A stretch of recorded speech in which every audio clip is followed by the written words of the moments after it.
Director Ketnan IPR jungka Sarkar Jela ba HM Shengpliang ula pensyai lor ke kubor ke belami hakikot kubor ke bakila ong ba ulat ke Jela ula penmi kejing penbena ban penkubor ya Deputy Commissioner jung Katwei Teli ke district jung ke Jela makin tahu komiti bekerpang naga benda penyedai ki kentai ki kena haki jakat rekam ki jongki kani kejing penkubor ke dai kat kum ke kendon basan jung ke sexual harassment of women haki jakat rekam jongki Prevention Prohibition and Redressal Act arjar khatlai pat kani kan rekam no marmar alor kani nak liang director ula pensyai babaro kajing penbena jong Sarkar Jela kajudon ke kerteng jong ulat hendai kam sumut ba ulat penbena hendai kadi kajing penbena ke Sarkar Jela clarify certain things that has come out in a section of the press wherein the caption of the headlines in that particular newspaper was that the governor asks DMs to form panels.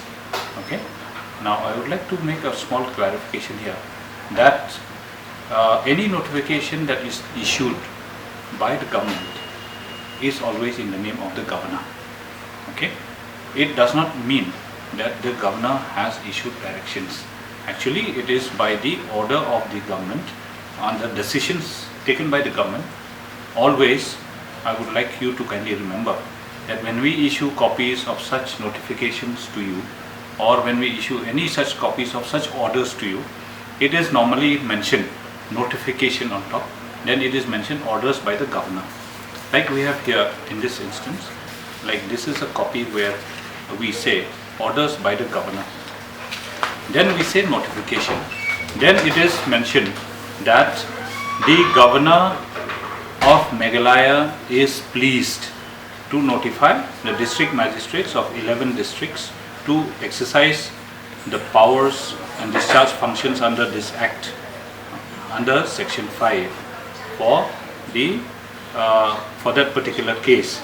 So that does not mean that there is an order issued by the governor. This is the only clarification I wanted to make to you, so that in future I would request you to kindly remember that any orders issued by the government are by notification, and that is how it is like that. So I said, like I had said earlier, that any orders that are issued are in the name of the governor. Okay, so this is the only small clarification that I wanted to make it and kindly highlight it so that the people do not misunderstand and do not get confused that there is an order of the governor. It is actually the order of the governor.